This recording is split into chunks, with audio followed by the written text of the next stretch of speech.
If you are thinking of a bank that takes care of customers' needs by providing quality services with flexibility, reliability, and innovation, think Trust Bank Limited. With Trust Bank Limited mobile banking, you enjoy services such as balance inquiry, mini statement, funds transfer between accounts, exchange rates, mobile airtime top-up, stop ATM card, checkbook request, and PIN change. Our real-time gross settlement allows the customer to instruct the bank to transfer funds from their account to another account at another bank. Our expertise and experience in international banking is both legendary and the envy of the market. Retail banking, one bank, different amazing packages. Whether you are interested in savings account, current account, time or fixed deposit account, lending or overdraft, our team of dedicated staff is always ready and willing to help you out with your transactions as you wish. Corporate banking. Trust Bank Limited offer the most convenient services for deposit accounts, credit facilities, trade finance, bond and guarantee, and foreign currency account. With e-banking, you can make electronic bill payments and online banking and enjoy 24-hour access to your cash with our ATM. With the largest network of branches and agents, we give you the convenience to receive funds as you please. Trust Bank Limited, proudly Gambian.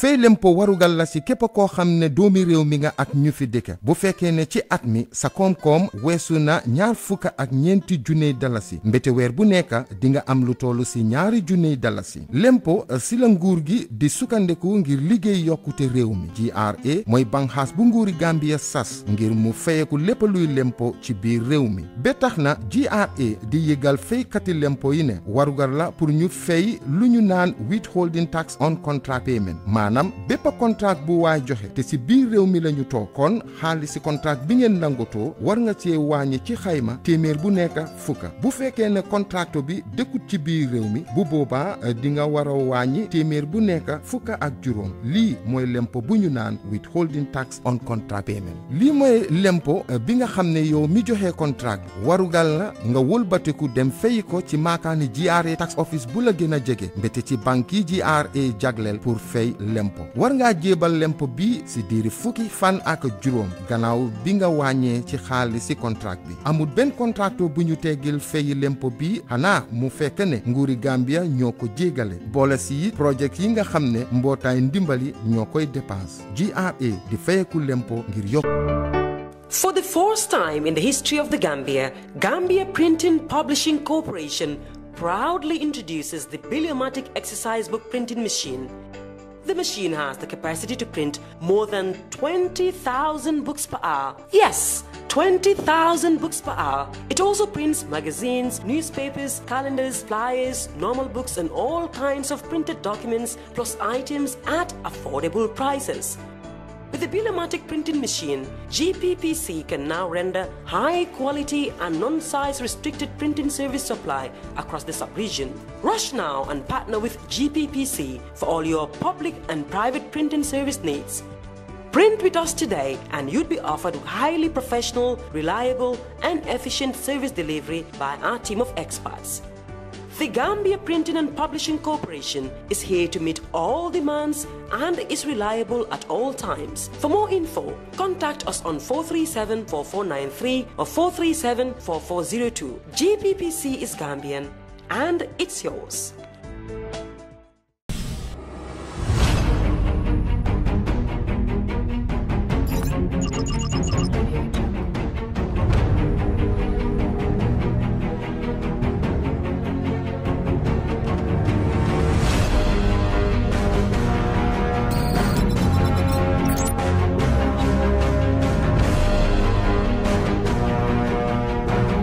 In communication, connectivity is everything.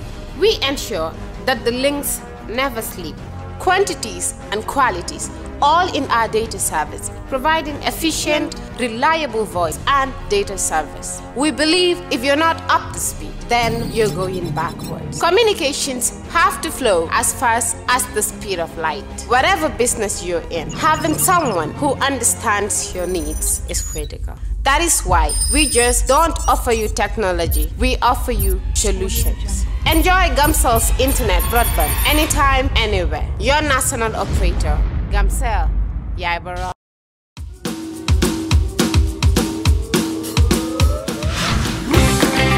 This is a Kerr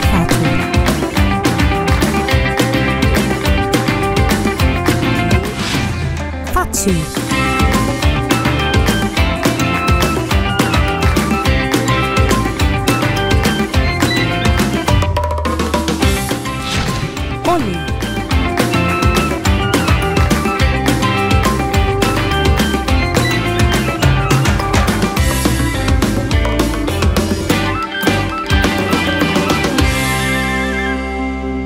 Hello and welcome to another edition of our show, and today we are here again, the whole full house. Oli is in the building. Esa, congratulations, Esa. Thank you. Esa, I'm saying that. Wa benala amago wa bu wasit benala manuel bawo. Wa hanga ñu soose manuel ndeyo so lola buga wax rek mota mané set. Manuel do Esa. Manuel so bano. Somebody said, this is Esa. Somebody said to me, Fatou, Esa dal double trouble in your femininity platform. Esa has got shaped the hair and everything, and he looks so different. The effect of women on men, right? Effect of women on men. Oh, women on women, yes. How about effect of men on women? So, but yeah, congratulations on behalf of the team. Thank and of course, we have Madi, as always. Madi, welcome to Kerr Fatou. Thank you. Good to be here. Today we are going to talk about something very interesting. I think it's important. We also look at the sub-region, because when Gambia has issues, especially political, other countries are interested, especially during our election. Our colleagues from Senegal were here.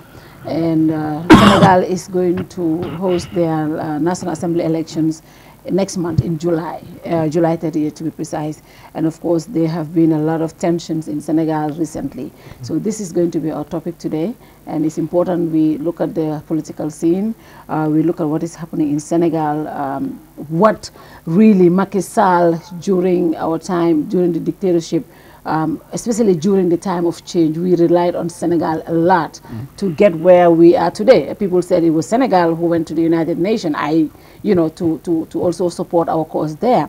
But today there are so many things that is happening in Senegal. The opposition are being oppressed, and it's evident we have seen it. So it's important we talk about this today. That is the topic. That is why we're here. Yeah. Interesting. I think, like you said, when we discuss Gambian politics, we cannot discuss it in isolation, because politics that happen in a particular region or sub-region, in one country can affect what happens in another country.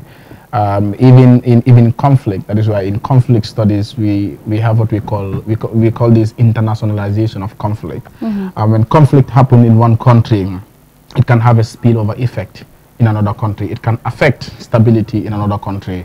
And this is evident even in the ongoing 40-year ongoing conflict in Casamas region, which has, of course, affected stability in the Gambia in one way or the other. Initially, it used to be a refugee problem, and now we are talking about, some level of instability in Fonyi region.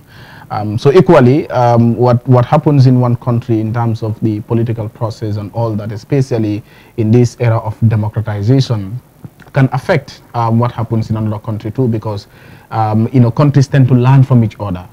You take an example of the Arab Spring. It started in Tunisia. Before we realized it went into Egypt, and then to Libya, Syria. Most of those countries, not only in North Africa, but also even in the Middle East, were affected. So, it's important also when we, sometimes people will say, there are a lot to discuss in the Gambia, why going all the way to Senegal? But like you said, when events happen in the Gambia, Senegal always take it as a concern. During the impasse here, we know Senegalese media were covering, all the things that were happening in the country. During our 2021 presidential election, they were here. In fact, one of their journalists, your good friend, was a panelist so it's important that we also show interest in what happened there, because at the end of the day, I mean, Gambia and Senegal has, especially of recent, we've seen that good relationship, especially when it comes to the individual leadership level that is within President Barrow and Macky Sall. And so this could have a lot of people will say, you know, Barrow tend to learn from Macky, he's a good friend of Macky. So, I mean, who knows whether these are things that, I mean, could affect, you know, the political process in the Gambia. So it's important that we study this. But for me, more importantly, it's also about, I mean, looking at the whole democratic trajectory of the West African sub-region. Yeah. Senegal, we all know, has been a model of multi-party democracy. Of course, the Gambia has been known for that long time. Mauritius equally has been known for that. And Senegal is the only country, probably in West Africa, or even in the whole of Africa, few of the countries that has never experienced military takeover. So it's a country that a lot of people tend to learn from. They've had two takeover of governments, changing from one government, that is from Abdou Diouf to Abdoulaye Wade to Macky Sall. These are democratic change of government. And for the Gambian, we experienced it only once, and Senegal had experienced it more than once. So, you know, it's a country that a lot of people will want to learn from. A lot of countries will want to learn from in the sub-region. But the recent happenings there between the incumbent and the opposition, of course, you know, Usman Sonko, it's so worrying. You know, people tend to question what is the fate of democracy in West Africa. And so for me, that's the most important part. I mean, when we look at democracy, is democracy backsliding? Are we, I mean, going back into autocracy or dictatorship in some of these countries that could serve as models for democracy, as models of democracy for a lot of other countries. So it's important that we look at these perspectives. And I think, you know, the discussion today will be centered on some of these things. Yeah. Only Gambia-Senegal relationship is Bajan at cousins lañ su Gambia tisole Senegal feebar su Gambia feebare Senegal tisole, and that's why it's important to look at from that perspective. Senegambia lañ wax. I mean, when 2016 bu ñu fi amee impasse, we ran to Senegal. The first country we ran to was Senegal. If anything happens to Senegal, Gambia la. So it's important that we also get involved in some of the happenings there. So when you look at our relationship Gambia ak Senegal, and then nga gis li xew Senegal, lan nga foog ne loolu la war a ne mooy nekk taxawaayu Gambia. Ok, just pour commencer si Essa waxee diggante Gambia Senegal sa foog naa nit ñi war nañu xool li passé sax diggante nit ñi war nañu xool bi yoon diggante Barrow ak Macky Sall, because it's more of Gambia dafa mel ni mu si biir Sénégal. So Gambia ñun mënuñoo def dara, mënuñoo dem fenn te amuñ pour jaaral Sénégal. Dama ko daan café di wax ne Sénégal suñ tëjee seen bunte bi rek ñun am nañ problème, because duñ am fenn fuñ dem. So da nga gis ne niñ positionné mooy lamiñ bi si biir gaynde gi, mu neex ñu mu naxari ñu noonu lañ xappu ne pour position.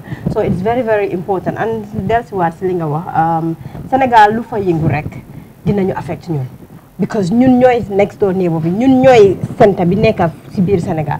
te fu mu nekk nii situation si liñ ko gisee ni in terms of the political situation, I think it's very very worrying.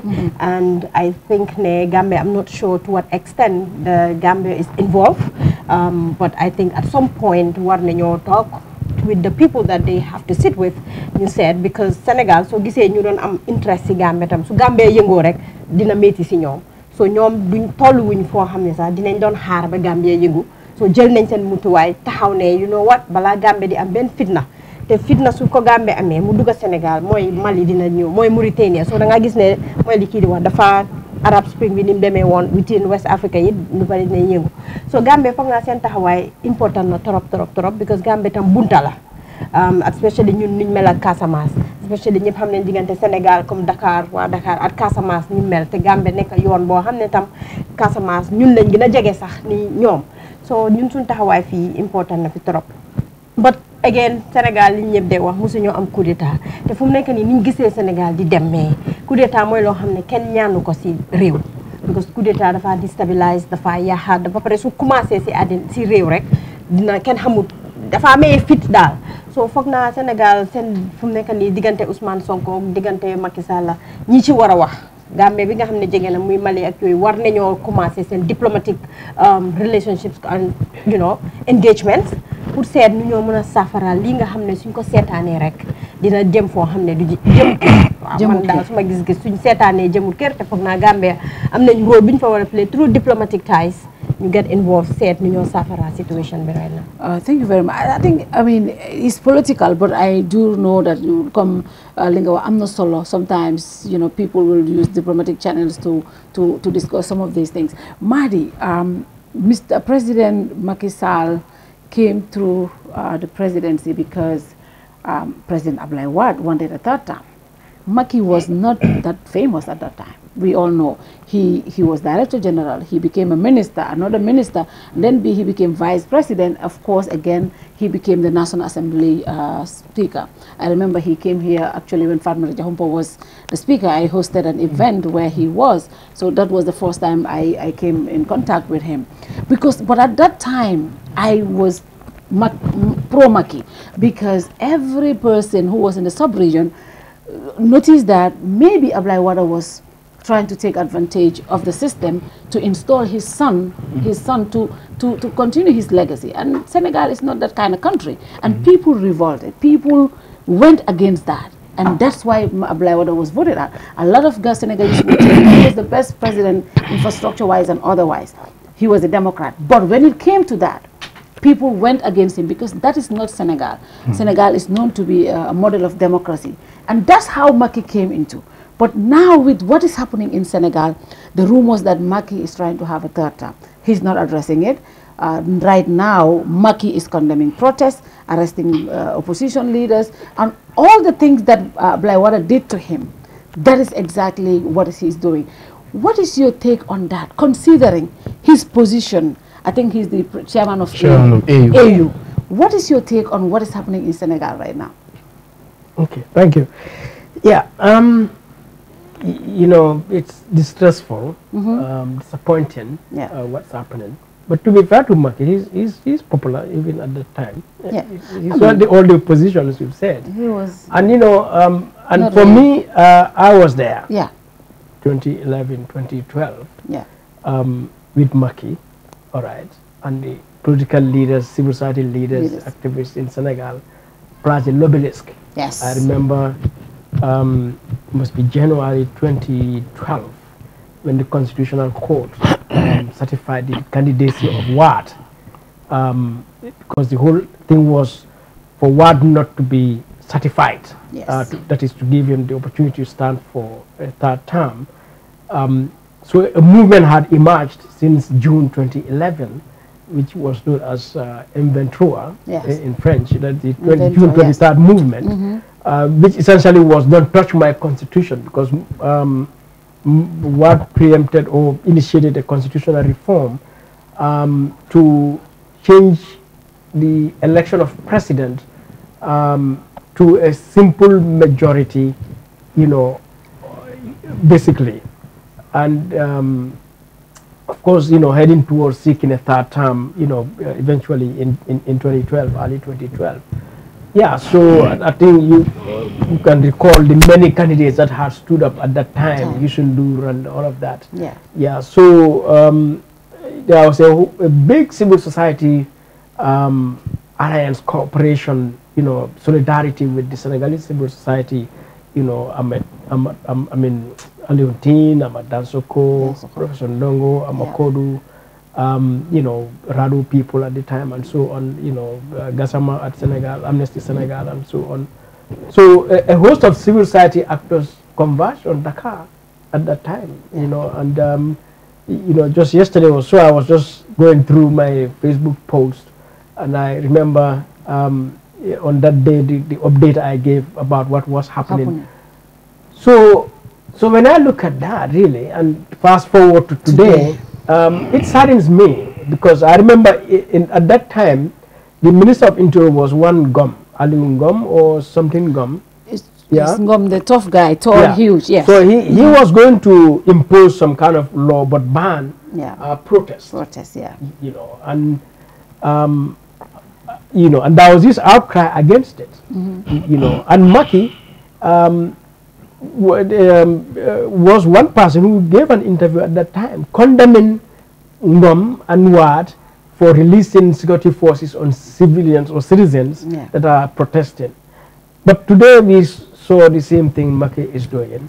So for me, really, it's distressing because you know, Macky was a huge promise in 2012.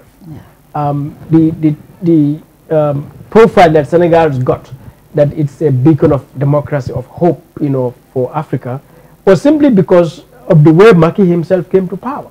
That even Wad, with all the things we can say, the way he opened up in Abdou Diouf and his tenure, and then Macky came, and the way all of that happened, it gave all of that hope. And now to come to this level and see Senegal going back is very distressing, and particularly his AU chair, you know, and you know, as I said, the contagion that, you know, politics can be contagious sometimes, you know, when leaders behave in this way, or events can, you know, affect neighboring countries, you know. But in that distress, though, I'm also elated that the opposition in Senegal, like in 2012, have come around with as one voice. The civil society these past 2 days have been exchanging messages with Yanamar people, you know, who were there since 2012, you know, and updating me like what is happening. So if anything, as a Gambian in the Gambia, what lesson we got to learn from there is politics at the end of the day is about struggle. Power is about struggle. And so what the Senegalese have demonstrated in 2012, even during the whole time Wad was in opposition to Abdou Diouf or even Senghor, but you know, until now, is that you don't concede space to those in power. Because if you concede space to them, they occupy it. And they will turn the country anyhow they wish. But what is the belief that if we vote, we should all go back to our corner and let the government concentrate and work? So that is Gambian democracy, Gambian politics, which is a very poor, you know, crazy politics. But anyone who understands democracy, of politics, and especially if you look at Senegal, I mean, look at the Yanamar press conference yesterday or the day before yesterday, and even, you know, Usman Sonko, they are telling you we are a contestant here, and we are not going to budge. We are not going to give any space. So we will take it. And Macky Sall is saying we will take it. So let's go and take it. And in the Gambia, they would say, he wants to burn down the country. He is a violent man. He wants to bring fitna here. No, but that is the nature of democracy. You know, we have contending forces. In peace, we go and contest for this power. And we grab it. So because anyone who holds power does not concede power to you. Easily. Does not say, I'm very sorry for you, I sympathize with you. Now, Fatou, you can take some of the power. That doesn't happen in a democracy. What you do, you go and contest in this space. You know, and so if anything, what is happening, it also soothes my heart to see that the Senegalese democratic forces in the opposition, in the civil society, are not conceding. And this is how we are going to build a country. So disappointing as it is, but at the same time, if you also understand the nature of democracy, even in the West, which have enjoyed a long period of democracy, let's say France or UK or US and so on, you will see continuous contention between democratic forces, whether it's in the parliament, whether it's on the street, whether it's you know, everywhere in social media. Democratic forces have to contest because power is a struggle. And so everyone is trying to control the narrative, control the space, I mean, and so on. So if anything we can learn from Senegal as government is to realize that, you know, we don't have to sit here and assume, but government, they are not crazy to do this. So they will be ashamed to do this. Let's just telephone call them and we can talk about it. No. I mean, you can call, fine. But I mean, if you sit here to assume those in power will be afraid to do this, or will be ashamed to do this, or will not do this because they are too civilized and so on, what history has shown in democracy is really those in power, people in power, can do very scandalous things. Yeah. And that is very evident in democracies, in dictatorships, in all sorts of regimes. But, you know, democracies that are really functioning are democracies like Senegal, where democratic forces engage. Yes, they engage. And they engage to the fullest extent. You know, if you listen to Usman Sonko these days, the language he's saying, in the Gambian context, he is seeking violence. He wants to burn down the country. Yes. You dare not speak like that. I have a question just to ask, just so I can understand better. What if it comes to a situation where the law does not give you permit to go out? Like in a situation like that, let's say, and Usman Sonko says, I know I do not have a permit, but I am going to go out. Yeah. Like, what's the balance in that? As somebody from the civil society, what would you say? The Senegalese constitution protects the right to freedom of assembly. Yara Mar had a press conference yesterday. Yeah. And, you know, the guy, Chad and the others. Chad and Sane, So, yeah. laid it out very well. Well. Today or yesterday, a group of Senegalese civil society organizations wrote a petition to the UN Special Rapporteur on freedom of assembly. Yeah. That this is a right and it is not for Maki or the government to determine. So, and they are going to enjoy that right. So, the law is in the favor of the people. Yeah. So, and I think the 29th, they are going to see the civil society go and join the yeah. And they will do it. So now the onus is on Maki. If you want to block that, that is an unconstitutional act. But in Mahdi, even what has been proven is this: the first protest that they called for, the government gave them permit. They were given 3 to 7 o'clock. By 7:30 they had gone dispersed, and nothing happened. Nobody died. There was no accident. Nothing happened. Now this past Friday, when they said no to them, 3 people died because the people came out anyway. Now, what does this teach us? Even in our Gambian context, we say this. When they say don't go out and people go out, then there becomes a problem. But when you leave them to go out and protest. So there has to be accountability. Yeah. Those security forces that shot citizens have to be held accountable. And that's the responsibility of the government to investigate, to bring the perpetrators to account. If citizens are there who burn down a building, damage other properties, they also should be held accountable. But the right to assemble, to demonstrate peacefully is guaranteed in Senegal. In Senegal, you don't need a permit like in the Gambia to protest. You know, it's not, you don't need authorization. You just notify the police because it's important. You let the police know tomorrow we want to protest, because they have to also be there, prepare and stuff like that. Now, even if the police say we can't provide security, they can just negotiate with you to see how do you manage this, but they cannot outrightly say like in the Gambia, no, you are not going to protest at all. So this is why Senegal, Sonko and Yanama, they are saying they are going ahead regardless. And they know it is not that the police don't have the capacity, it's because the political will is not there to allow citizens to protest. So this is what is happening in Senegal. Yeah, I want to come in here. When Ole asked that question, what happens if you are not given permit? This is of course in the Gambian context, because Gambia or politics is about the Public Order Act, Public Order Act, Public Order Act. You don't have a permit, you cannot go out. In most advanced democracies today, you don't need a permit to protest. You just walk out. This is a fundamental right that every citizen must enjoy in a democracy. They will say, yes, democracy is messy and complicated, but democracy is not violent. The reason why it turns violent is when the leadership suppress the citizens, and the citizens hold power, and obviously it will turn violent.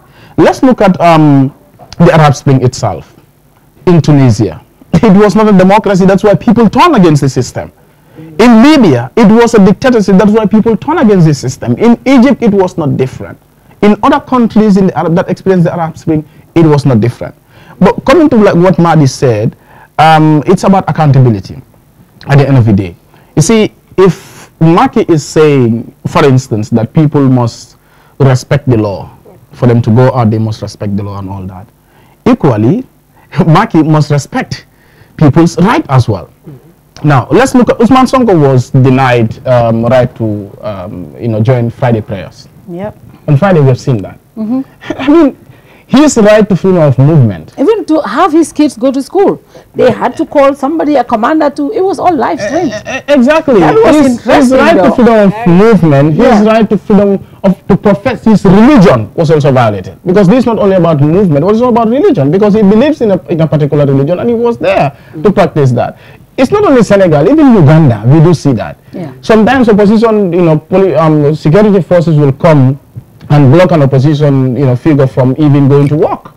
That all happens in Africa. So for me, it is not for people to go and say like it happens in the Gambia, because mostly what happens is that if you want to go by this permit, yes, it's important. In a democracy, people have rights.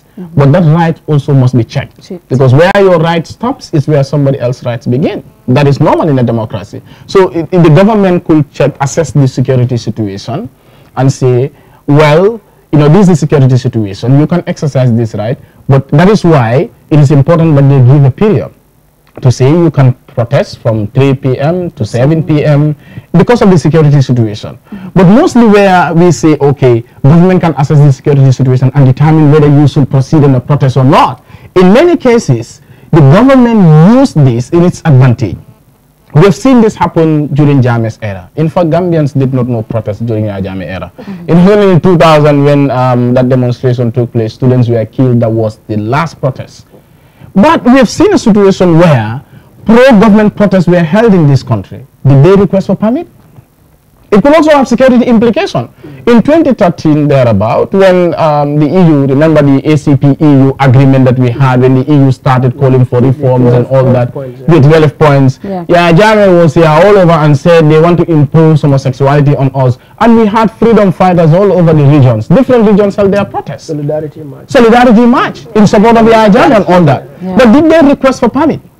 So people will say when you are not protesting against it, of course you need permit as well. Because you see, when you march out to say you are in support of the government, those that went out in 2013 to show support, solidarity to Jammeh, there could be another group of people who will say, look, we want what the EU is saying is true, and we want the government to implement it. They could also come out. It could have security implications. So when the government realized that the protest is not in our favor, we have seen that repeatedly in the Gambia, even of recent, during this Barrow era. We've seen, people being denied the right to protest. The police will not even give any genuine explanation. Gambia participates, was about to stage protests here, a peaceful protest, and they were denied the right to protest. They just only said, your request for a permit has not been granted, without any further explanation. Or sometimes they will say for security reasons without any further explanation. And I think this is one challenge to our democracy as a country, Gambia, I mean. We cannot be talking, you see, democracy is beyond election.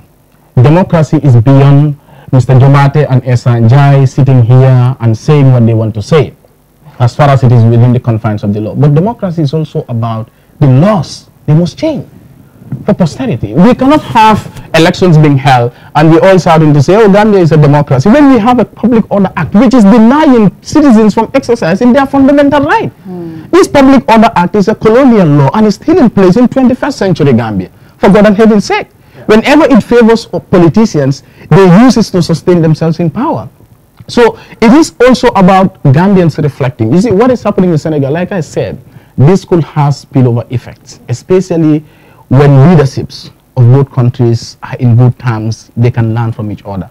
Knowing that Barrow is new into this thing and Macky has been into politics for so long, if you look at the two leaders, you made mention Macky has been Director General, was a minister, I think, he was Vice President, National Assembly Speaker. So he rose through the ranks. He has experience compared to Barrow, who only came as president.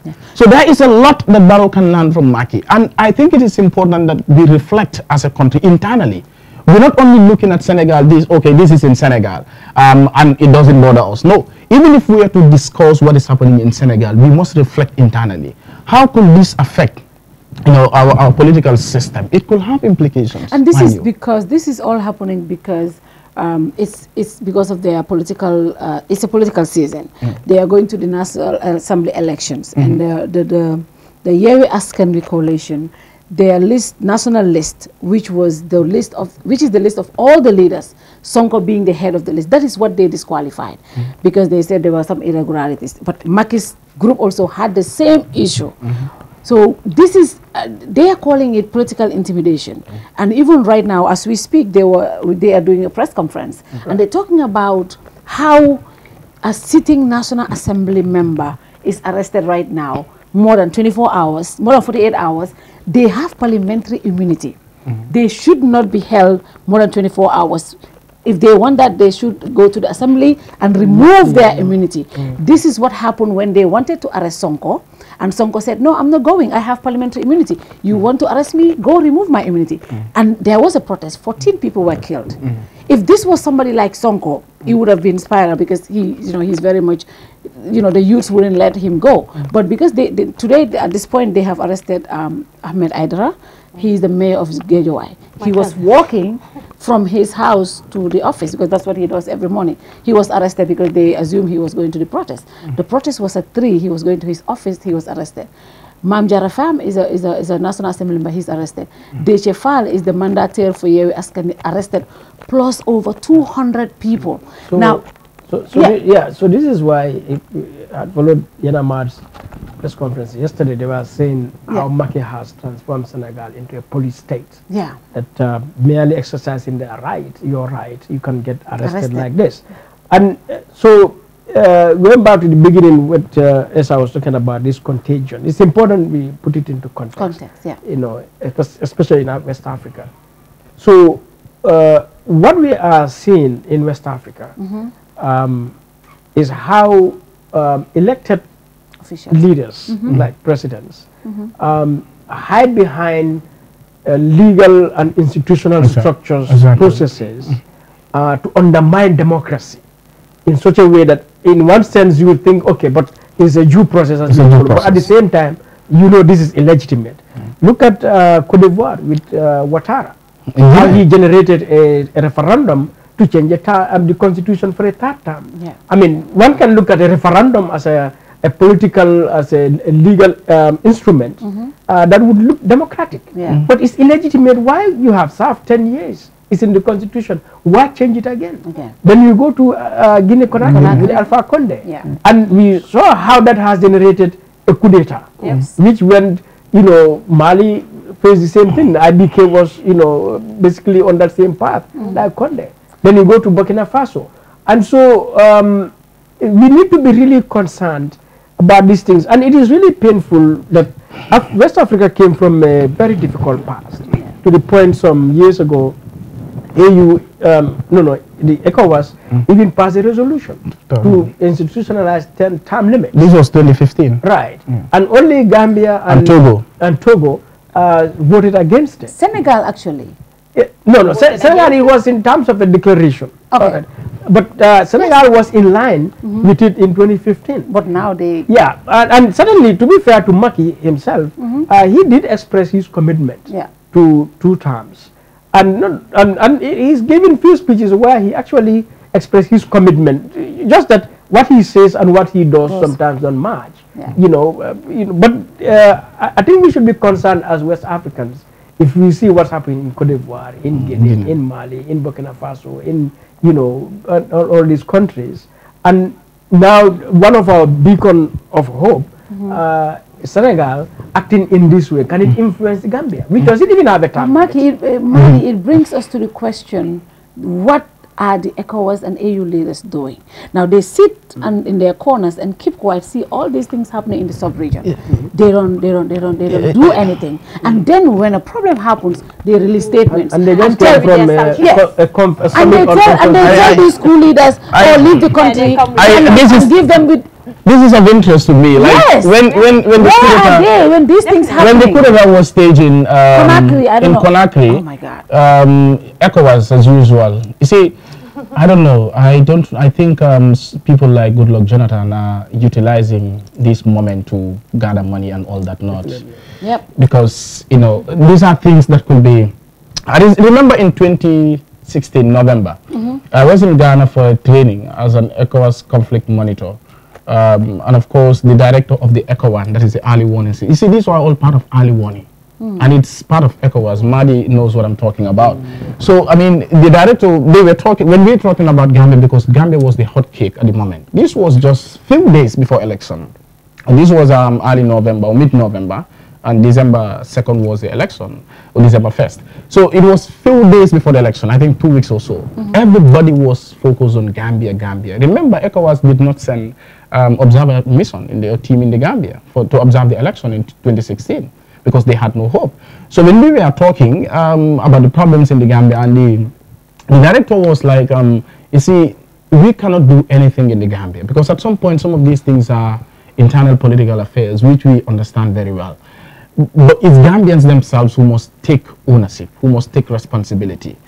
And we did voted out Jammeh, and that was why when some people were saying during the impasse when Jammeh said he was not going, some people were like, no, just allow him till his term elapses, and then if he says he's not going. I said, look, it is about us taking ownership. If the international community is not seeing commitment from us, they wouldn't take us serious. And because of the commitment from civil society to every Gambian, that was why the international community took us serious.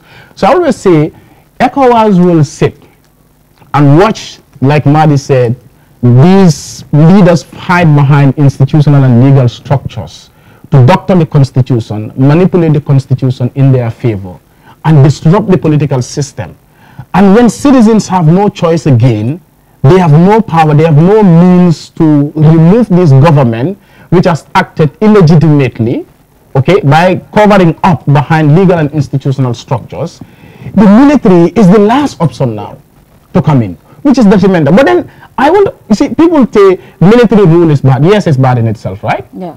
But what is the difference between military dictatorships and these civilian dictatorships now? What has been the difference? If the military comes, our fear is that when the military come, they perpetuate themselves in power, they stay long in power, they don't want to go. We are seeing civilians doing the same. What is the difference? Yeah. So in order for the civilians to be different from the military, they must show that commitment.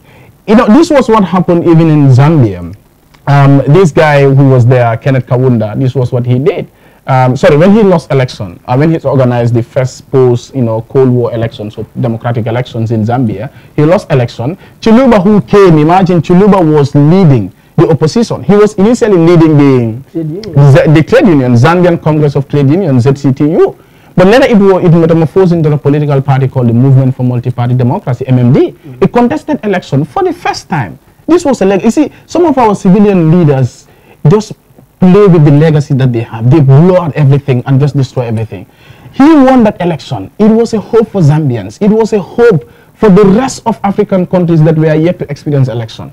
But when he won that election, he also manipulated the constitution to prevent Kaunda from running election because he knew that Kaunda's party was regaining support among Zambians because he was messing up at the moment. So this is what many a times our civilian leadership will do. When they come to power, they have that opportunity, they have the legacy. And that is why I'm always emphasizing, let's reflect internally. What effects could this have on our political system?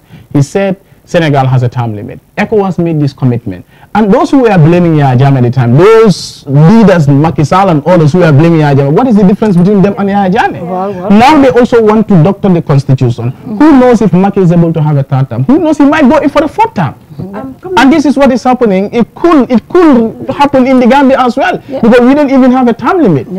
Okay, Gambia is a different case. We don't even have a term limit. But then, like as you said, I think these like presidents who are not military people should definitely take example with all these countries that we have mentioned, because now the new generation of citizens that we have in all these countries, they just don't take things for granted, I would say, or they just don't go abide by the law as our parents would have used to do. So, and I think Macky, as the chairman of AU, we've seen these presidents changing the constitutions, and honestly, the ones that have done it, we've seen what happened to them. We have seen the consequences. So, and Senegal is a country that people are really not praying for them to have a coup d'etat. And then if Macky wants to change the constitution, I think that's where they would lead to. But then now, the funny thing is, I have not heard Macky stand anywhere and say he's going for a third term. So these are all speculations and the way he's been acting. So I think at some point people should be fair with him, not us, but I think the Senegalese population should be at least fair with him. And I would want to know what's your opinion on that. These are steps that they take. Not. No, these are they don't openly. You see, even Abdullah Wade. Anywhere. Only even Abdullah Wade. I would go for Atata. But then again, on the opposite side as well, if anybody mentions that term, you're out of Maki's cabinet. He starts you. Exactly. So this is what Abdullah Wade. I would want to know. Abdullah Wade. What never came out rightly to say, I want Karim to replace me. No, he never. Yes. He never said that. But we all knew what he wanted. But if Maki didn't want at that time, he would have come openly and say, look, no need for all this, because no president wants the stability in their country. But you see, when they were, I mean, when Maki was reducing the term from 7 to 5, I was in Dakar at that moment. When he was giving that speech, that very good speech, I was in Dakar, I was in a taxi. I still remember I was moving from Notfoa to Gejawai to visit my sister. I was in a taxi listening to what Maki was saying. Even though he was speaking in French, I can't speak French, but I could understand some of the things that he was saying, especially about the democracy. But I gave this warning to this driver that I was moving, and he's a pro Maki, and he was like, you know, Maki more definitely Lubahla and all that. I was like, wait a minute, be careful. Be careful of these leaders, especially when it comes to the legal implications. And just a year ago, I was having a conversation with one of my former students as well. He was strongly supporting Maki to say, no, Maki will never, ever try to change or manipulate the constitution again. I said, be careful. He said, the constitutional court is there, Senegal has it. I said, so what? How about if Maki is able to control those are human beings? I mean, yeah, but and they're human beings. How about if Maki is able to control and he can use the legal process to change it? That's what I was doing. And what can you do? There's always a legal loophole. But then the thing even is, you know, that on. change that he did, because the Senegalese constitution is every two terms, 7 years. Yes. But Maki changed it.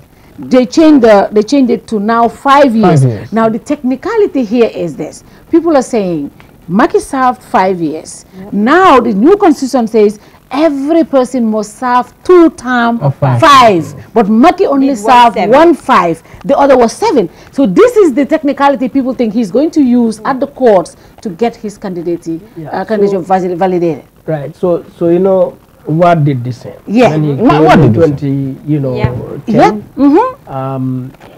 initiated a constitutional reform, introduced the third term limit, and you know, halfway by 2007 began to say, you know, his first term would not count. It's the second term, and he stood by it. And you know, as I said, when the constitutional court validated that, you know, and the constitutional court, we see them again disqualify, you know, Maki, I mean, Sonko's movement candidates. So going back to what Oli was saying, therefore, yes, as I said, I've had Maki really give speeches to express commitment to 2 terms. 2 terms, and that he has no interest in a 3rd term. But actions speak louder than words. And as he said, what never came out plainly was Senegalese, I want my son to succeed. But then you read actions, you realize, okay, this is the agenda. And so, and like I said also, if you go around the West Africa region, Cote d'Ivoire, Guinea, it's not far-fetched for Maki to also trigger a constitutional reform, because he has until 2024. So what if next year he triggers a constitution, I mean a referendum for, you know, a 3rd term, you know, and most likely he may get it. You know, incumbency is there and a lot of other things that they do. Now, I think really, therefore, what we need to highlight or ask is also, why would Maki want a 3rd term? Why is he creating all these controversies? Why is he infringing on democracy? Why, you know, is he trying to erode all the gains? Senegal registered. I think he's doing that. I think he's trying to neutralize the opposition, make them look like they're troublemakers, make people, because they have until 2024. But for what? What is the end game? So he brings it, because I don't think, for me, I personally don't believe Maki wants to go for 3rd term, because he knows the Senegalese people, so he wants to bring a candidate from his party. Somebody strong enough to just, you know, continue his legacy. Because him as president. So for me, what I think is He's trying to neutralize the opposition. He's trying to make them look bad. He's trying to make them look like troublemakers. Yeah. To the point that they have 2 more years to go. People are like, yeah, ñom Sonko ñi niti fitna lañ. Ñi gis nga luñ fi indi ñi ni ah Macky de indi nañu diw sanga. ñom Macky de niti jamale nañ leen sanil ki ñu continue. For me that's just they even generating narratives. Yeah, I think he's trying to so for me I think that's the route he's trying to take. Make these people look very bad, create so much chaos, people die. You know what I mean? So, and then his candidate having said all of that, I think the elephant in the room, not only in Senegal, but in Cote d'Ivoire, in Guinea, in Mali, in Burkina Faso, and so on, is corruption. Yes. And I think we need to address that, because corruption is the greatest threat to democracy. To human rights. Yeah. When leaders assume, public office and utilize it to enrich themselves, to a point that they get to a point of no return, so that they will either have to stay or they get a protege, as you are saying, who would make sure they are protected after they leave. We know Maki's government is hugely notorious for corruption. He's brought his family members, like what did his friends and his in-laws, to give them positions in the public sector, in the private sector, and and so it is important, therefore, at least not Sonko, because Sonko, like Bobby Wine, like Malema in South Africa, that one is beyond control. So and I think that is important for us to discuss, because apparently that seems to be the case we are seeing across West Africa, if not the whole of Africa. Because why would one want to be president for more than 5 years? More than 10 years at least. I mean, for me, for 5 years, why really want to be, because to be a president must be a very, tasteless thing, because you sit over there, guarded all the time in that place. Mad. Yeah. Maybe AC Kono. You want to drink, they bring water. You can eat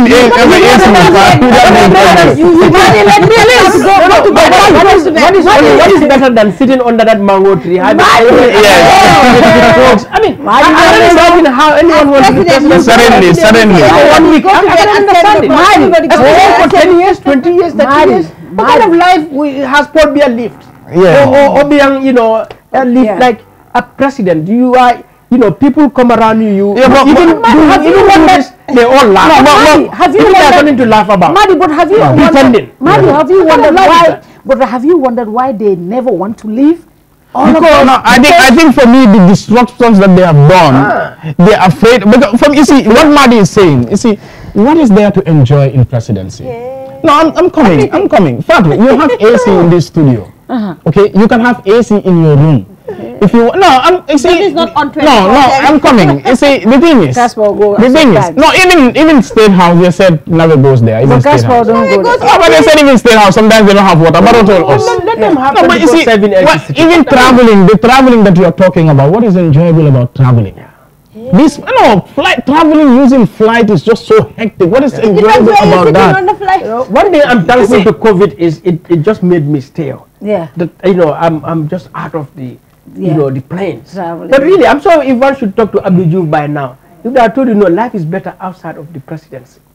But more importantly, do good and leave. More importantly, for me, it's not only about the traveling, the enjoyment here and there, but it's also about the responsibility. If you are somebody of concern, it is about the responsibility that is on your soldier. How do you better the lives and livelihoods of the people that you are leading? If you're somebody of integrity, these are the questions you should be thinking. And that makes presidency very uncomfortable for you. If you're somebody who doesn't care about the plight of the people, well, you could be like, okay, I want to enjoy this life and all that, this presidency. But if you're somebody who cares about, especially if you are from this part of the world, knowing the challenges that we have, you know very well that you cannot solve these problems in 5 years. You cannot solve them in 10 years. You cannot solve them in 15 years, not in 20 years, not in 25 years. Then what you can do is to just play your part and leave for someone else to come and continue. That is if you're someone of integrity. Enjoy the glory afterwards. What is the okay? Tell me about it. What is the well-this there is money in Equatorial Guinea. After all, you have money, money, money, money. But where is it taking you to? You can only eat if you're okay. That's it. You cannot add anything else. You only put on one. As Halifa Salah said, you can only sleep on one bed. One bed. You can only drive one car at a time. What can you do? What can you do? So what's the point? What is the point of all this wealth and all that? What is people around you? Are the president? We call come here. If you wave like we all laugh, pretending you are great. I mean, we come and tell you lies. No, but we try to look at an example. Take an example of even the son of Equatorial Guinea president. The son. You have all this wealth, all this power, influence, but still, I mean, your life is just in a mess because they. No, I'm coming. You see, they are holding you to account in a foreign country. What is life of Yahya Jammeh with all the enjoyment he has? He is very lonely right now. Okay. What happened with the president of UAE who just died? You're talking about billions, okay? But what happens after all? You have all this wealth, but it's good that you leave a legacy. It's good that you serve in office, leave something that you become respectable. Not only within your region, but the entire world. There are leaders today who are respected all over the world. So it's important that our leaders think about this. How do you, I mean, bring that transformative leadership? Not to be seen as a demigod, and this is a threat to our democracy. Leaders being seen as demigods. You see, even if you come to power as a Democrat, sometimes that is why we don't only blame our leaders but the followers as well. They make you demigod. Just the Korite, where Barrow attacked Mahdi. This old man was there talking, praising Barrow to say, what Barrow is in Banjul, then President Muslim is. I mean, when the Yahya Jammeh was here, you were praising Yahya Jammeh as the best human being to have ever stepped foot on the face of the earth. But now Yahya Jammeh is gone, all of them are probably insulting Yahya Jammeh. Anyway. Exactly, and now we are praising Adama Barrow, and then he will also see himself. It's the same. When Esanja comes to power, well, I don't want to be in power, but if Esanja comes to power, you say the same thing. I think somebody sat here and said that, but in government, they don't want to become minister or something like that. So just be careful, don't. Next thing, I completely agree with Esa. You see, and that narrative, we the followers have to change. We have to. Yes, that is why I like to refer to public officials, Mbindan. All right, that they are Mbindan. As followers, it is high time we change our perception that, I used to call Barrow chief servant, which are still stand by, that they are servants. That's what the Constitution says. The Constitution says public servants. What is a servant other than Mbindan? That is it. Every worker is Mbindan. Yes. All of us. Every worker. In Kerr Fatou, all the workers are all Mbindan, including Fatou herself. Yes. Because she works for the institution. Right. You are Mbindan. That's the only thing we can say. You are. I mean, if you are using our language. And the Constitution never said public masters. It says public servants. That's what it is. You serve. You serve. A servant. So that narrative, it's important we the followers begin to change our mindset. So that we humble down our elected and appointed leaders to realize that they are there to serve. And for those leaders like Macky Sall, like we said, Macky 2012, we all celebrated him. He was young, eloquent, and all of that. Now, what does it do you really? At the end of the day, they are counting how many lives have been taken in your name, under your regime, under your watch. What would that mean? For you, what is it? I mean, what more do you want? If Macky retires today out of the presidency, he may not be a billionaire, but Macky does not have, like any president, you are not going to be a poor man over there, a poor woman over there. Macky's girl only, they found 1 million in his house. He was stolen by his watchman. So they have wealth already. And any country, when you serve as a president, especially you do well until you end one term. Especially you are educated, you have your profession. Right. I mean, you will just have that glory, that respect, as you said, that love of your people. What is greater than that? But do they have 1 year, 2 years, 3 years, 5 years? You want to add 5, another 5? The importance of vibrant opposition and civil servant in a society. Because what is civil society and opposition in a country, the importance of having a vibrant and strong and important, strong-headed in a society. Because look at what is happening in Senegal. You know, I mean, I was thinking the asking people will be like Nenragal because they have arrested some of our leaders. But no, yesterday you see what happened. Usman Sonko called for this Casilor concert. Yeah. Man, that was, look at what is generated. Every region you see massive people in the streets, you know, defying government because that's it. Maki degage, that's what you are hearing. Maki go and all that stuff. It only shows, it's like if you have something against the government, you're not happy with your life, you're not happy with the cost of living, you're not happy with this, come out and do this. Everybody came out. And that is because you have a strong opposition who are very pointed in their messaging, very strong and determined and not scared. So these things are important in society. The Yanamar, they came out. They knew the problem with Maki and Yewi Eskani was a political thing. But when it got to the point where the opposition's rights were infringed upon, they came out. They don't care whether it's Yanamar, whether it's Maki or something, they came out. But in Gambia, if GDC has a problem and Madi came out, oh, Madi GDC la.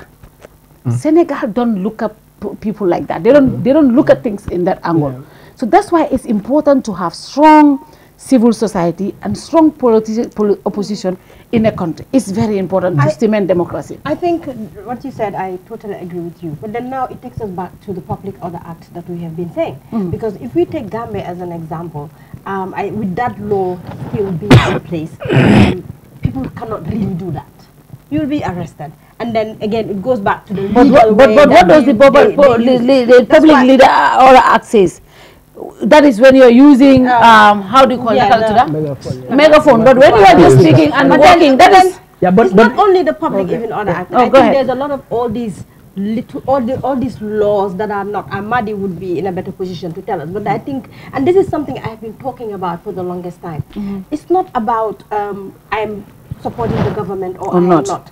These laws, we need to look into them. Yeah. We need to take them out so that people can, like, that's why I ask, what is the Senegal's legal, law when it comes to these protests? Because if the law of the Gambia says, if you protest, this and this can happen, government can always use it, and they're within the law. That's true. So since they're within the law, so sometimes it's not even about being scared, but more to do with what the law says. So I think Madi would be, as I said, in a better position to really tell. But who is responsible for making sure that this Public Order Act needs to be looked into and removed or amended, and that way our democracy again is going to grow than just having our democracy and then having the Public Order Act and having all these bad laws that we had from Jammeh time or from the 1997 Constitution still being there. I mean, we can't do much. Yeah. One of the first things we did at Tango, together with the Bar Association and some other CSOs, Gambia has decided, and so on, Team Gumsa Bopa, was to see how to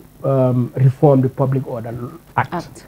And so we had a number of engagements. We even had formed a network on freedom of assembly, but at the end of the day, still unsuccessful. So we are here. Now, every civilized society needs a public order, mechanism, because public space has to be managed. Yeah. You can't just get up on this street here and say, okay, it's my street, I'm going to have a ngente fufnuno hamga, and then block the road. Now, some other person, it's not his ngente, and he needs to go home. And I know we do these things here. We don't, we don't worry about. Nobody cares about it. But when you want to protest, they said you need permit. Yeah. You want to pass only to realize there's a gamo down there. The road is blocked, or there's a furor over there. And they don't get. And all these things need to be managed. Yeah. So it is not only protest that needs to be managed. Anywhere citizens got to assemble, it's important because we all don't have the same interests. Some are going to assemble for something, some are not going to assemble. And we all have a right to run our business. So we have this Public Order Act, which in most cases, people request permit when there may not even be a need for permit, because the permit is required for a procession. If you're going to move from point A to point B and to use a public address system. And the permit, the law says, if in the greater Banjul area, that is Banjul and Kanifing municipality, you make that request to the IGP. But if we are going to do the activity in the regions, West Coast region, CRR, URR, you make the request to the governor. But you can realize that in the Gambia, even if you are going to do an assembly in Basse or Bansang, you make the request to the IGP. And the IGP would assume that when he should have told you, look, this is not my area now, go to the governor and apply. So that alone shows you the law has a problem. And as you said, it came out of colonialism, which was only intended to deny Gambians to protest, to defy the colonial system. So as a democracy, an independent country, republic like here, therefore it needs to change to align with our current dispensation. Now already, African Commission on Freedom of Association and Freedom of Assembly in Africa. And this is the apex human rights body in Africa that has set guidelines for governments in terms of creating a public order law. And they have made it very clear that public assemblies don't need authorization. They just need a notification regime. Exactly. So the state has to take responsibility to protect citizens' rights to demonstrate peacefully. It is in our constitution, very clear, that every government has a right to demonstrate peaceably without the use of arms. But we still have this Public Order Act. And so if you look at the Public Order Act, the way it is enforced in the Gambia, it's even more ridiculous. Because what the IGP does, one, as I said, they will tell you, no, we've received your request, but it is hereby not granted, full stop. Or for security reasons, we are not going to grant you, full stop. That is one. Number two, they'll tell you, okay, it's granted. We are giving you from that conch to that conch 100 meters to protest. So they limit you by distance. Or three, they limit you by time and tell you you can protest from 9 o'clock to 11 o'clock, 2 hours. All right? Number four, they can send you to the bush, as they did to the 3 years job, around Steam Corner. Who's going to protest at Steam Corner, against the government? They want to access Banjul. Who lives in Steam Corner? So, and these are all tactics Gambia government is using to stifle citizens' fundamental right to freedom of assembly. Because if you want to limit us to a space of 100 meters in 2 hours in the bush, then you want to render everything, just useless. And you even wait until 24 hours to the day, then you tell us your protest is hereby granted.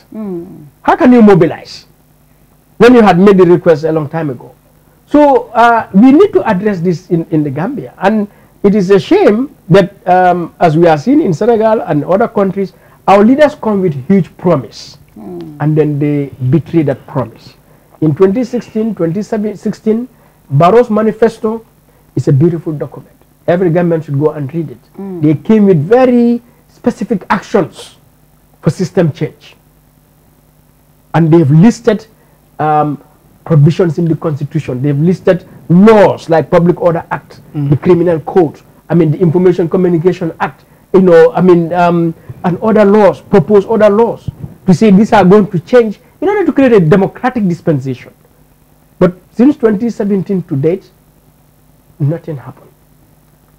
Rather, those same laws, we see them being utilized very well.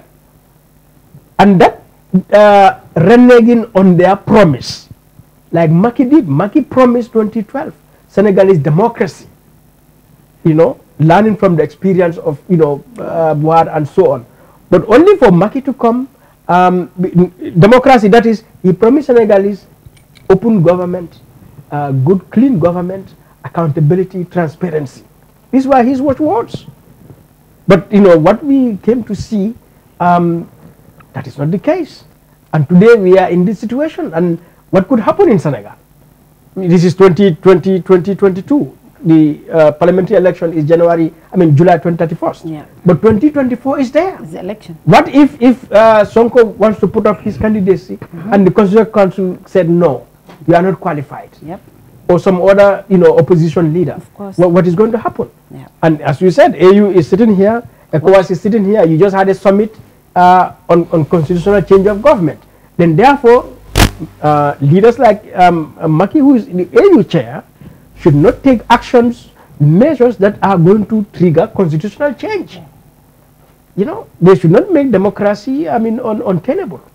So I think the Senegal situation, not just Gambia or West Africa, but the whole of Africa need to look at it very well, because Senegal is that shine boy. Yeah. Really. And if Senegal collapses, the democracy is undermined in Senegal, it doesn't send well. Already, Rwanda changed their constitution to make Kagame stay in power until 2034. Congo Brazzaville changed their constitution to let Sassou Nguesso stay there. Gabon changed their constitution to let Bongo stay there, who even has a stroke. No. He's sitting there. Togo, we are not even talking about that. Ouattara did it in Mali.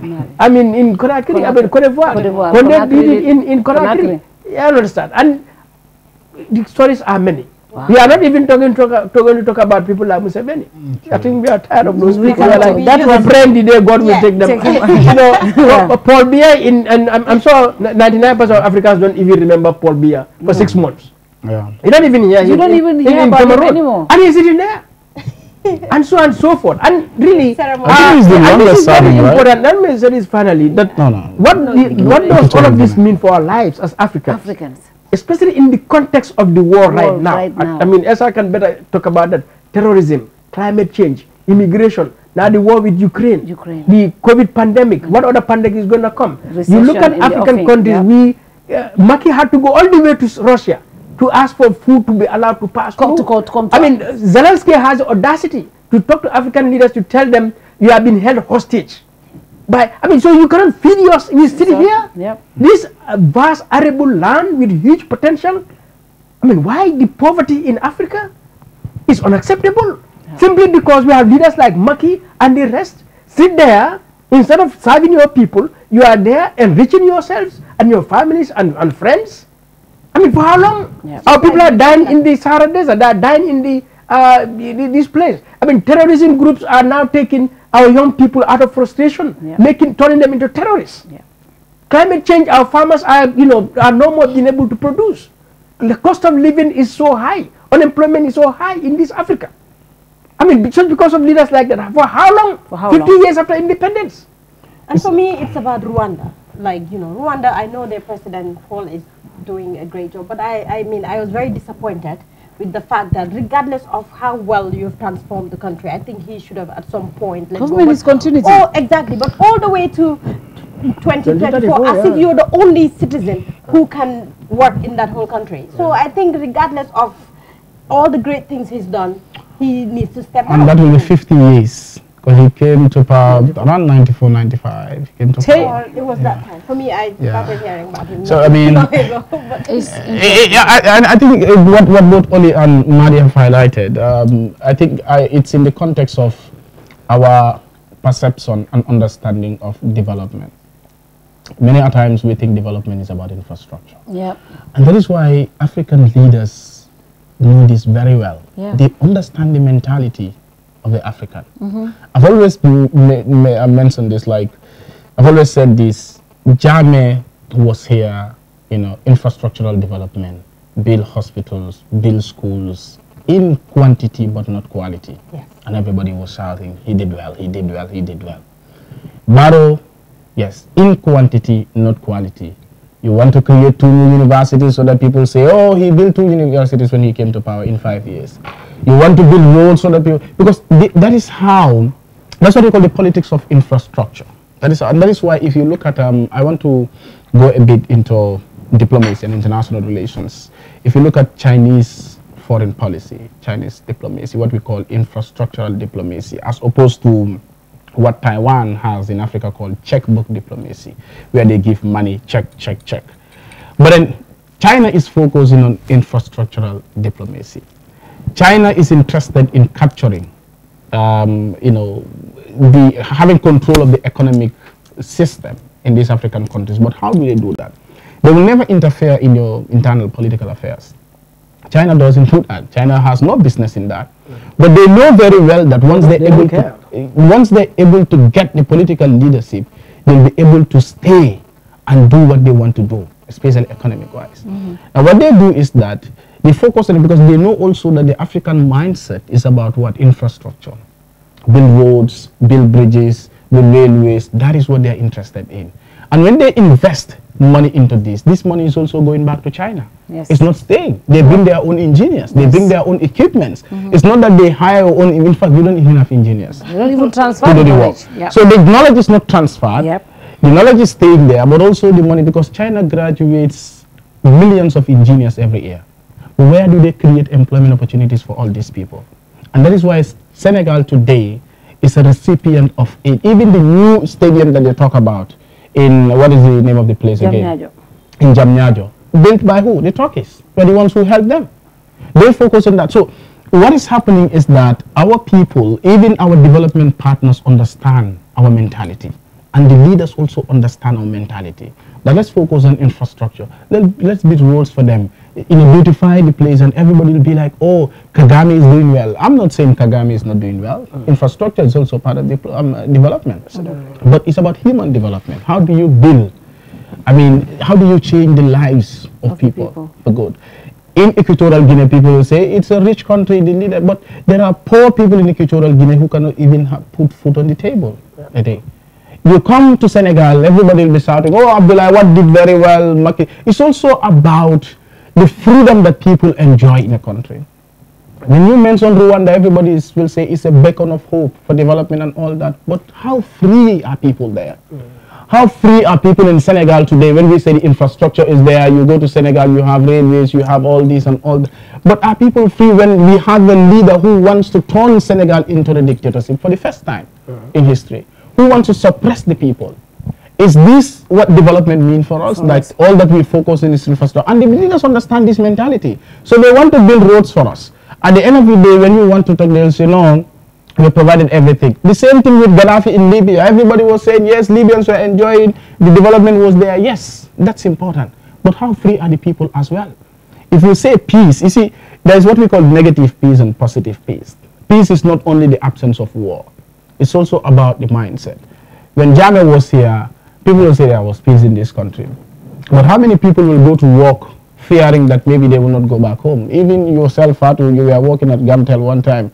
Sometimes you're fearful, today if I go, I don't know whether I'll go back home. Do you understand? Yeah. There's only few people like Mahdi who will be talking here and there on social media. And that's why, not because he's sitting here, that's why when people question where was Mahdi, I was like, here was a man who was on Facebook talking about certain things when a lot of people were hiding. I think it was only few people in the Gambia that I can remember who were in the country and were talking. It's Mahdi, I remember Immortal as well, Alook was also right on social media, and one of our lecturers who was in the UTG, now in the US doing studies there, Fatou Jane, at some point will also write, and people will be like, are you okay? Are you okay? What is wrong with you? So when people, I mean, have the liberty, I mean, to go to work and go back home peacefully and sleep in peace, because you're afraid maybe the NIS will come after me. So we must change our mentality. And I've always said this, development is a right, it's not a privilege. Yes. Employment is a right, it's not a privilege. These are all part of, they all form part of international, human rights instruments, like these international covenant on economic, social, and cultural rights. Food is a right, it's not a privilege. Water is a right, it's not a privilege. So if the government comes and builds roads for us, like it's happening in Senegal, they have roads, they have this, that. It's not that Macky Sall is doing any favor for you. It's not that Adama Barrow is doing any favor for us. It's a right. We have to enjoy this, and they have to provide this for us. I remember in April last year, I went for a training, a presentation in Nyomi, what's the village again, just near Jufre, Albreda. And during the presentation, my interest was to how do we change the mentality, the mindset of these participants. Some of them have never been to school. I was presenting in the local language. When I talked after my presentation. We had 4 days of training. But when we were done during the feedback, and then this woman who has never sat in a classroom, 2 of them actually, but one of them told me something which touched me really. She said, I've never been to university, but I think today I've graduated from a university. For the fact that I now know that development is a right, not a privilege. The road, the Hakalang road that the government is building for you here is not a privilege. It's your right, it's your hard-earned money. And in fact, interestingly, that money is not coming from outsiders. It is coming from our national coffers. The tax that we are paying is what the government is taking to build the Hakalang road. So it's a right, it's not a privilege. She said, I now understand this. So how do we change the mentality of our people to understand that these leaders are not doing any favor for us? What they are doing is their responsibility. In fact, like you mentioned here that, you know, all the privilege, all the enjoyment, the AC and all that. That is why I said, it's time that we ask ourselves. Our leaders are enjoying at our own detriment. Like, we're paying them money. Today, we're paying Barrow up to $255,000 every month. But that is not where his feeding is coming from. Without tax, that is not where his feeding is coming from. That is not where his health. Exactly. But where is the? I as a public servant, exactly, $150,000 is $4 million is being used in a month. I as a public servant, the salary that paid me, I feed my family from that. Why can't we pay this president's salary and ask him to feed his family from that money? Why do we have to give him? We have to see, as Madi said, we must see them as servants. Unless we stop seeing these people as demigods that they should enjoy. Everybody will start saying that, well, I have to be in that office, I have to be, and that is what brings this animosity, this violent contestation. Because in America today, I'm not saying that not everybody will fight for it, but if you have a society where people see leadership as a burden, as a responsibility, not everybody will run for it. If you know that very well, we are paying you $255, but that's where you're feeding your family, and you know it is expensive to live a life of a president. You want to buy all these expensive clothes, and you know $250,000, you're going to buy expensive clothes for your family, for yourself, and everybody else. You will know how to manage that money, and that will scare you from public office. You know that it is not only a financial burden on you, but it's also a responsibility on you. People will be on you every day, checking on you. What have you done? What have you done right? What have you done wrong? So it will scare a lot of people from running for office. But today, if everybody sees the presidency, and that is why I don't like this conversation, people say, no, it's enjoyment, so if you go there, you will do the same. No! But that's not reality. No, see, that is the reality. What I'm saying is that we must change the mindset. We should change it. Okay. We should change it. We should see leadership more as a responsibility, as a burden on people. Today, if you talk to a lot of people, they're interested in politics because they, especially with this National Assembly in the Gambia. What I'm saying is, because now when what's on Gambia published, National Assembly members are now paid $80,000 per month with all the allowances. A lot of people are like, oh, it's huge. I mean, it's luxurious. Now we have to go in for it.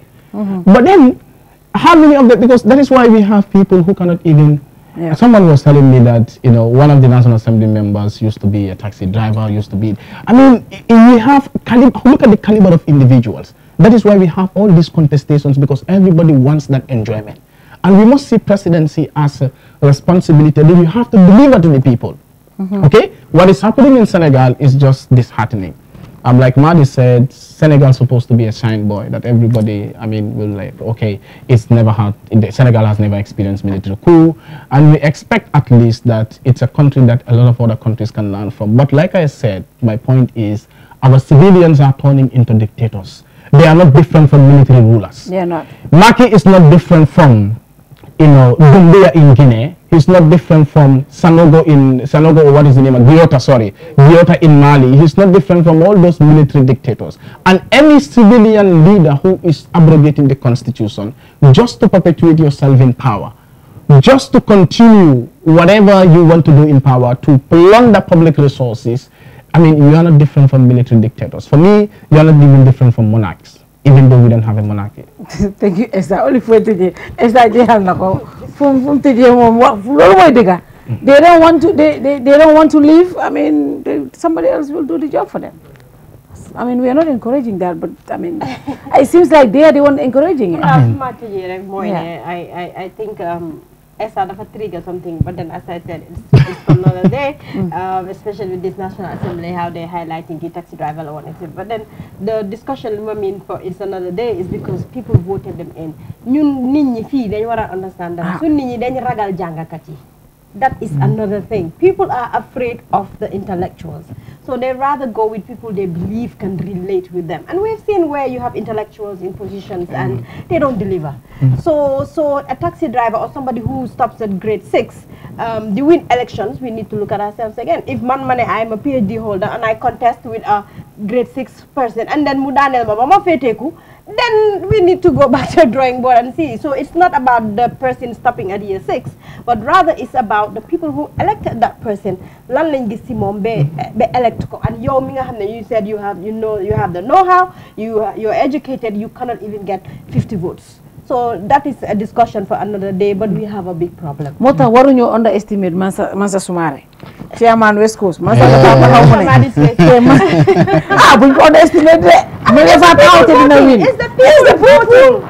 So ñun nga xam ne ñoo intellectuals yi ñun ñi nga xam ne ñoo foog ne ñoo jàng o ñoo jàng ñun tamit we need to go back to this grassroots, not only when it's election time ñu dem duñ dem seen ngénte yi. Gis nga Gambie people are about kii ñëw toon suma xew bi, kii du ñëw si jumaa bi, kii du ñëw dëj, kii du ñëw taka, kii ñëw boppam. That's why that mindset though has to change. I agree. I don't have to come to your ngénte to be able to serve you. I agree 100%. Why then again, the elect a National Assembly member, we always have said this, it's not about the party you're representing, it's more about the individual. So if I can relate to Madi, Madi de amna suma ite, suma ame dej mo fe njeke, suma ame ngente mo fe njeke, luta may sandil Fatou bi nga xamne election rek la ko de gis.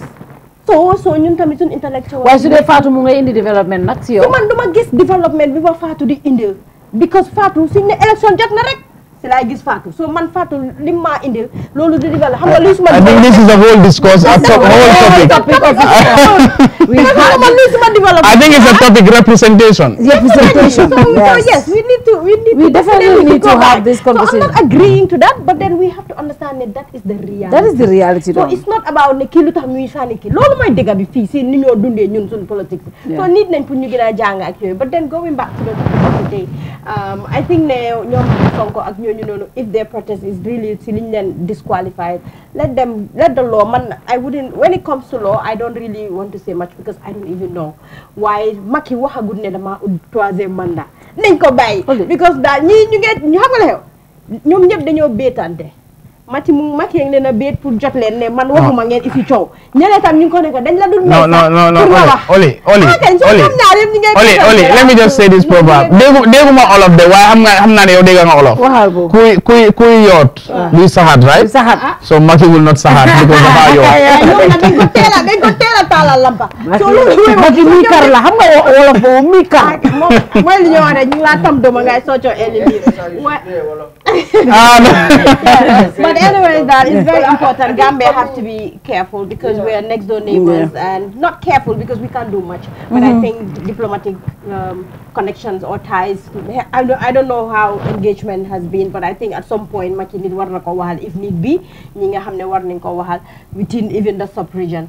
But then again, you just withstand a peaceful election since they have their National Assembly elections in July. You protest nak mom ñom Sonko ñu leena wax ne moy li fi wax rek ne xalé la na def ndank bu Macky Sonko fiñ tollu ni dafa bari doole te xalé yi ñoy daanel nguur loolu ñepp xam nañ ko so ñom ñaar yeb dañ wara defante ndanka ñu seet ñu ñoo dajé ci diga bi ku nekk am li nga bëgg Mari finally I mean to connect things as I was talking about development that it's not just infrastructure, it's about human security. You know, at the end of the day, when you build all these structures, people have to get jobs, well-paying jobs. People don't have to be bogged down with too much tax. Public institutions have to deliver. Opportunities have to be created for youth, for women. There should be inclusion. You know, there should be prosperity for everyone. So, like I said, Jame built all sorts of infrastructure here. I remember on GRTS in those days, they will show, we'll say Gambia before and now. And just to give that contrast, there was so much poverty. There was so much poverty, you know, deprivation, indebtedness of the country. Basic services are not available. They are erratic. They are expensive. Quantity education. So our economy needs to be managed in such a way that people get opportunities, people get services. If your economy, your leadership, your government cannot provide that, but only building infrastructure, which is necessary, it doesn't take you anywhere. And that example, we have seen that in the Gambia, in Senegal, across Africa. If you just know each and every African country from independence, how much they have spent on roads and schools and hospitals and airports and stadiums and so on is billions. But then in all these countries, poverty is ripe. So how do we manage our economy in such a way that that opportunity would be there for people to create wealth? Yes, for people to create wealth, to create a good life for themselves, for that to be peace and security, for that to be freedom. So these are human security issues that are necessary. So I think at the end of the day, for all of that to happen, I was in a Commonwealth is meeting right now in Rwanda. Yes. So there was a webinar on a shrinking civic space in Africa. That was part of the panel. And my conclusion there, which I repeat here, is ethical leadership. It is high time we speak about ethical leadership. That is, our leaders become ethical.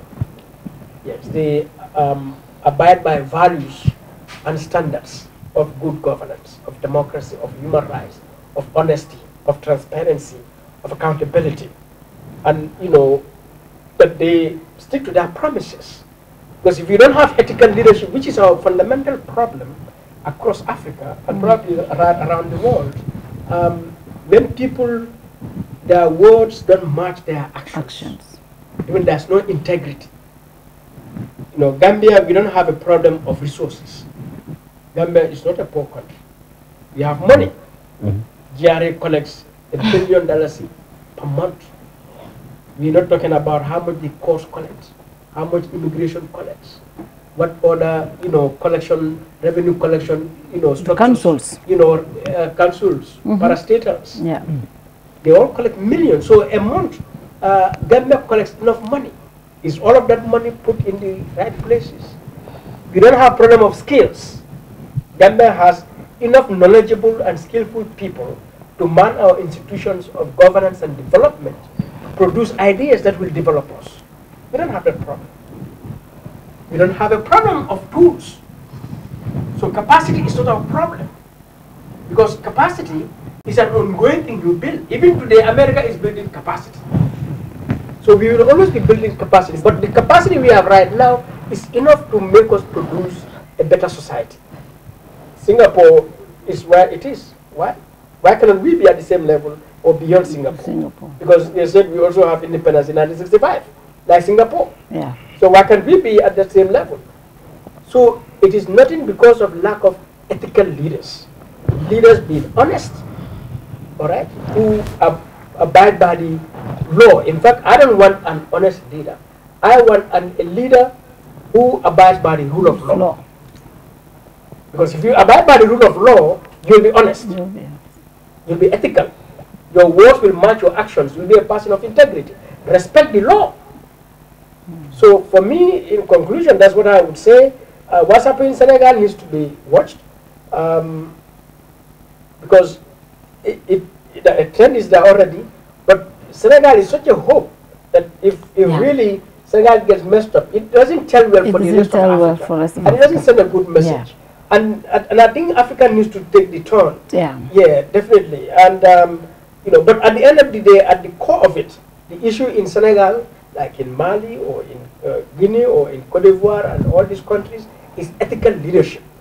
What if Ouattara had accepted the law without having to change for the third time? What is so special that he's going to bring in the third time? And I'm sure when the third time gets there, he's going to seek another one to change it for the fourth time. I mean, why? Then the military will So, I mean, that ethical leadership, I think it is high time we talk about, we insist on ethical leadership. That our leaders at every level, not just presidents, but National Assembly members, our public officials everywhere, managing directors, our politicians, political party leaders, practice what you preach. Both in government and in opposition. In the opposition, that's what I'm saying. People everywhere in the civil society, in the media, let us be ethical. Let us be practice what we preach. I mean, what is so difficult about it? Let us be law-abiding. I'll be driving on this road. People are crisscrossing. I said, there's a law, follow the rule of law. Even on the road, respect the traffic lights. Respect the line. Why would you want to branch off? So until we bring ethical behavior in our leadership at all levels, we will continue to be a society of dog eat dog. Man eat man. Woman eat woman. It has to stop. It has to stop. It has to stop, and I hope the situation in Senegal also stops, because, to be frank, Senegal is a model of democracy, you know, that a lot of countries look up to. Was. And I just hope Macky Sall doesn't destroy that. And, you know, because that's why, I mean, a lot of people are speaking about it. Thank you very much, Madi, as usual. Esa, Oli. Good night to you all. See you next week. Bye-bye.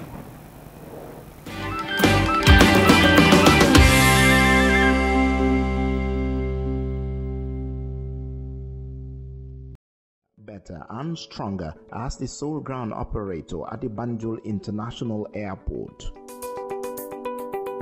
With an expansion in travel services, customers are assured of GIA's capacity to cater for all their travel needs, provided by professional, experienced, and ever-smiling staff.